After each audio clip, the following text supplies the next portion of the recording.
saya Nazwa Hanim Asgab. Saya mahasiswa Ilmu Komunikasi dari Universitas Tanjung Pura Pontianak. NIM saya E1101241037. Tujuan saya membuat video ini adalah untuk berbagi atau untuk sharing kepada teman-teman tentang apa-apa saja sih teori komunikasi yang ada di dunia ini. Dan kita akan membahas 15 teori yang akan saya jelaskan satu persatu. Nah, teori pertama yang akan saya bahas adalah teori ketergantungan pada media. Teori ini tentang apa sih, Hanim? Nah, jadi teori ini menjelaskan tentang hubungan antara media dan juga pada halayak atau audiensnya. Jadi sistem ketergantungan media ini terkait dalam suatu hubungan timbal balik antara sistem sosial yang luas, juga pada media massa dan juga pada individu. Nah, pada intinya, hipotesis dasar ketergantungan menyatakan bahwa semakin seseorang itu bergantung pada media untuk memenuhi kebutuhannya, maka media akan semakin menjadi penting dalam kehidupan seseorang tersebut. Penerapan dari teori ini adalah bisa diambil sebagai seseorang yang sudah kecanduan atau sudah bergantung pada game. Game yang bisa kita ambil adalah ML. Nah, bila seseorang itu sudah bergantung, sudah menjadi kebiasaan dia main ML itu, maka dia akan terus memainkannya setiap hari berulang dan menjadilah ketergantungan kepada media. Medianya adalah ML. Begitu, guys. Untuk teori yang kedua yang akan kita bahas adalah teori difusi inovasi. Nah, teori difusi inovasi ini menjelaskan tentang bagaimana ide, gagasan, dan juga teknologi baru menyebar luas di kalangan masyarakat. Teori ini berbasis pada waktu dan 5 tahapan yang berbeda, yaitu ada pengetahuan, persuasi, keputusan, implementasi, dan konfirmasi. Nah, contoh penerapan dari teori ini adalah pada inovasi ojek online yang sudah menyebar luas di kalangan masyarakat untuk mempermudah masyarakat yang tidak memiliki kendaraan pribadi untuk berpergian seperti Grab, Gojek, dan juga Maxim. Nah, itu kan sebuah inovasi baru yang diciptakan yang sudah menyebar luas di kalangan masyarakat. Lanjut pada teori yang ketiga. Nah, di teori ketiga ini ada teori komunikasi informatif.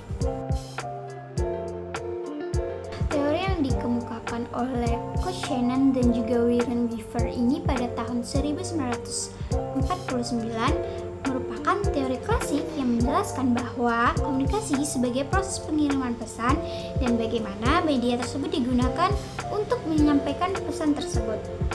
Nah, teori ini juga menegaskan bahwa komunikasi yang efektif bergantung pada kualitas media yang digunakan. Untuk penerapan dari teori ini adalah seperti orang yang sedang menyiarkan berita di radio ataupun di televisi, atau bahkan sekedar dosen yang menjelaskan ilmunya atau membagi ilmunya kepada seorang mahasiswa, itu juga termasuk dari penerapan teori informatif ini, karena memang pada intinya teori informatif ini adalah sebuah komunikasi yang dilakukan untuk menyampaikan atau memberi informasi. Keempat, di teori keempat ini ada teori kultivitas. Nah, teori kultivitas ini adalah sebuah teori komunikasi yang menjelaskan bagaimana media massa, khususnya televisi, membentuk persepsi dan pandangan dunia seseorang melalui penyerapan informasi yang diberikan secara terus-menerus. George Gardner dan juga Larry Gross selaku penggagas teori ini sudah mengamati bagaimana pemirsa televisi terutama dalam jangka panjang membangun pemahaman tentang dunia nyata berdasarkan apa yang ia lihat di dalam layar. Nah, contoh penerapan yang dapat kita ambil dari teori ini adalah ketika seseorang dapat tiba-tiba berpersepsi bahwa lingkungannya tidak aman dari tindakan kekerasan karena ia terlalu sering nonton berita tentang tindakan kekerasan di luar sana. Namun padahal belum tentu bahwa di lingkungan ia juga ada tindakan kekerasan yang ia tonton di berita tersebut. Lanjut ke teori yang nomor 5. Di teori nomor 5 ini ada teori pengharapan nilai. Nah, teori pengharapan nilai ini termasuk dalam kategori teori komunikasi massa. Teori ini bertujuan untuk mengetahui pengaruh penggunaan media terhadap massa yang dinilai dari kepentingan penggunaannya. Sikap seseorang terhadap segmen-segmen media ditentukan dari evaluasi dan juga perspektif mereka pada media tersebut. Penerapan yang dapat kita ambil dari teori kali ini adalah seperti contoh ketika siswa yang lebih semangat dan lebih giat belajar di kelas akan cenderung lebih berprestasi dan mendapatkan nilai-nilai yang baik. Nah, kebalikannya ketika seorang siswa yang lebih malas-malasan di kelas atau cenderung tidak aktif, maka akan mendapatkan nilai-nilai yang buruk juga. Seperti itu. Pada intinya, teori pengharapan nilai ini menjelaskan motivasi seseorang dengan mempertimbangkan keyakinan terkait kompetisi dari nilai-nilai tersebut. Kita lanjut ke teori yang keenam, yaitu teori sikap atau teori standpoint. Teori komunikasi sikap atau standpoint teori ini menjelaskan bahwa sudut pandang seseorang dapat terbentuk dari posisi sosial, pengalaman, dan juga konteks kehidupan mereka. Teori ini juga menjelaskan bagaimana perspektif individu dapat mempengaruhi cara mereka berinteraksi dengan dunia. Nah, contoh penerapan yang dapat kita ambil dari teori kali ini adalah mengakui perspektif dan pengalaman individu dari berbagai latar belakang sosial tanpa berbohong, tanpa malu tentang kondisi sosial kita atau posisi sosial kita dari pandangan orang lain. Mari kita lanjut ke teori komunikasi yang ketujuh. Di teori yang ketujuh ini ada teori komunikasi dua tahap. Teori komunikasi dua tahap ini menyatakan bahwa pesan media massa mengalir melalui pemimpin opini kepada masyarakat. Pada intinya, teori ini menjelaskan bagaimana media massa mempengaruhi persepsi kepada masyarakat. Teori ini dicetus oleh Paul Lazarsfeld dan para teman-teman teoretikus lainnya. Salah satu contoh nyata dari penerapan teori kali ini adalah influencer marketing.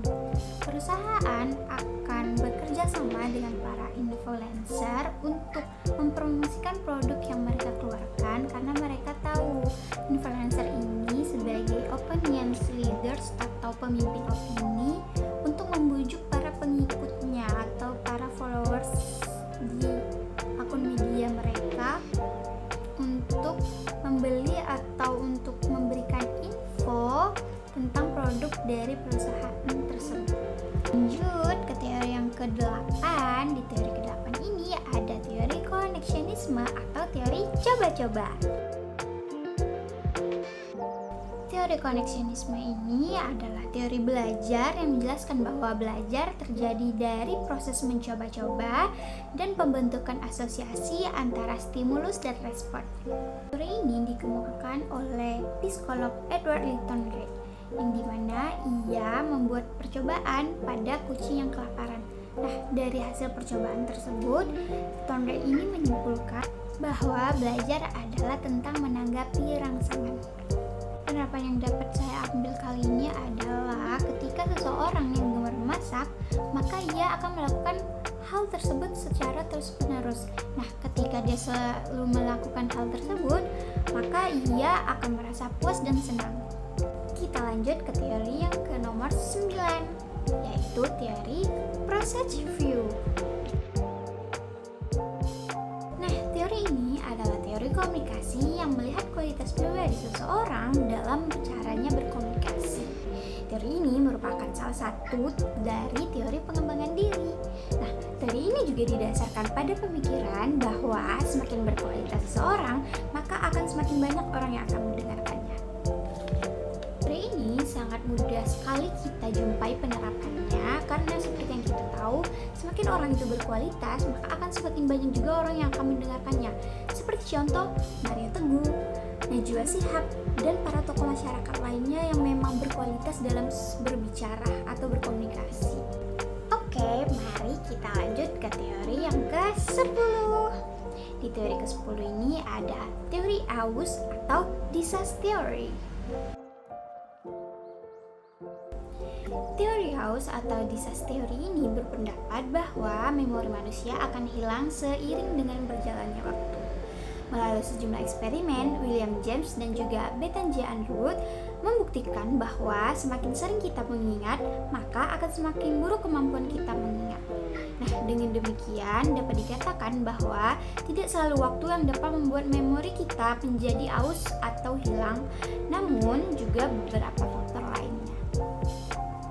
Lanjut ke teori yang ke-11, yaitu teori interaksi simbolik. Teori kali ini menjelaskan bagaimana manusia berkomunikasi menggunakan simbol-simbol yang ada. Nah, manusia memahami dunia sosial mereka melalui pertukaran makna menggunakan bahasa dan juga simbol. Manusia juga dapat berkomunikasi menggunakan simbol-simbol yang ada. Simbol-simbol tersebut dapat menciptakan makna yang dapat memicu adanya interaksi sosial sesama manusia. Contoh dari teori kali ini adalah pada tanda-tanda atau simbol lalu lintas yang ada, seperti lampu merah atau juga yang larangan parkir yang P dicoret itu.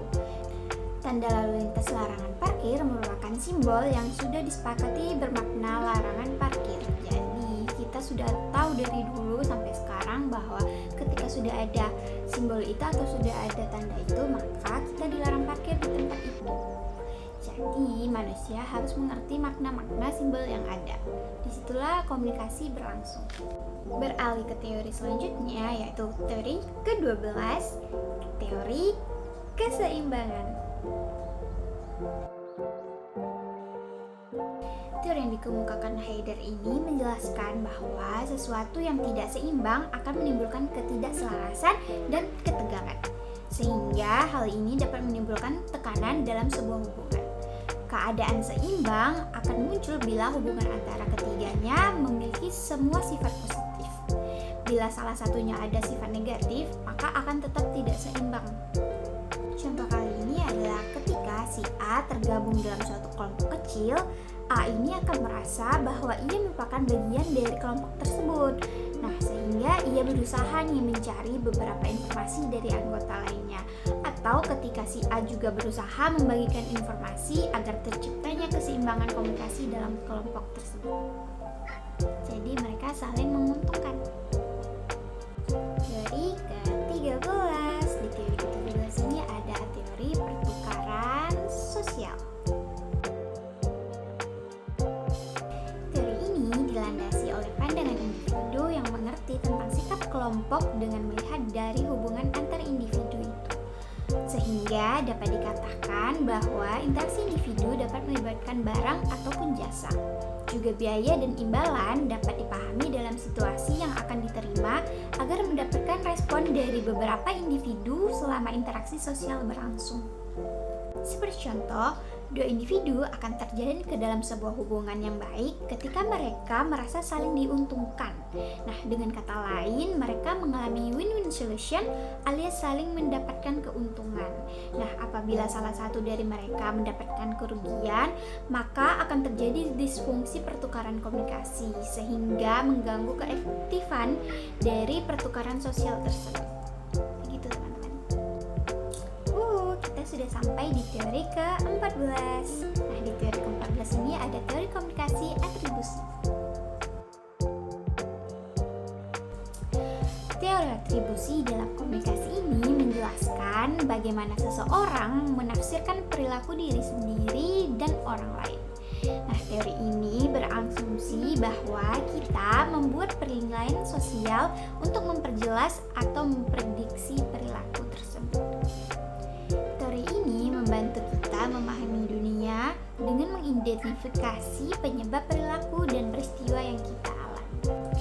Nah, contoh dari teori kali ini adalah ketika seseorang secara tidak sengaja memotong jalur seseorang di tengah jalan karena ia tidak melihat seseorang tersebut, namun dari pandangan pengemudi lain menyimpulkan bahwa si pengendara tersebut adalah pengendara yang buruk atau pengendara yang kasar.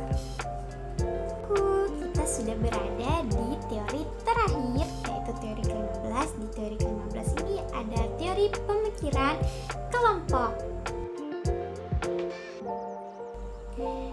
Dilansir dari buku Pengantar Teori Komunikasi, Analisis dan Aplikasi 2017, Irving Janis selaku pencetus teori ini menyatakan group thinking theory atau teori pemikiran kelompok ini adalah suatu keadaan yang berkaitan dengan cara anggota kelompok menyeimbangkan kebutuhan mereka untuk memadukan dengan kebutuhan untuk mencapai suatu keputusan. Singkatnya, teori pemikiran kelompok ini menjelaskan bagaimana dinamika dalam kelompok dapat mengorbankan rasionalitas dan pengambilan keputusan yang tepat, terutama ketika kesepakatan menjadi lebih penting daripada pemikiran kritis dan evaluasi realistis. Seperti contoh yang dapat kita ambil adalah seseorang yang bernama A merupakan ketua dari sebuah kelompok yang berjumlahkan 8 orang. Nah, suatu ketika dia membuat keputusan tapi hanya dengan mengambil suara dari 5 orang. 3 orangnya tidak dipakai. Nah, 3 orang tersebut mau tidak mau harus setuju dengan keputusan yang sudah diambil oleh 5 orang tersebut. Namun tetap mengurangi efisiensi dan juga pekerjaan mereka. Tetap saja tidak efektif bagi kelompok tersebut. Tidak sah suaranya. Sudah sampai di penghujung video kali ini tentang penjelasan berbagai macam teori komunikasi yang ada di dunia. Pada intinya, teori komunikasi akan ada di dalam segala hal kehidupan kalian karena memang tanpa adanya komunikasi tidak akan ada inovasi. Terima kasih sudah menyimak sampai akhir. Semoga pembelajaran ini membantu kalian yang tertarik dalam bidang komunikasi ataupun kalian yang tertarik pada ilmu-ilmu yang ada di dunia ini. Semoga kita selalu sehat dan berada di dalam lindungan Tuhan. Bye bye, see you di next video ataupun di next perjumpaan kita.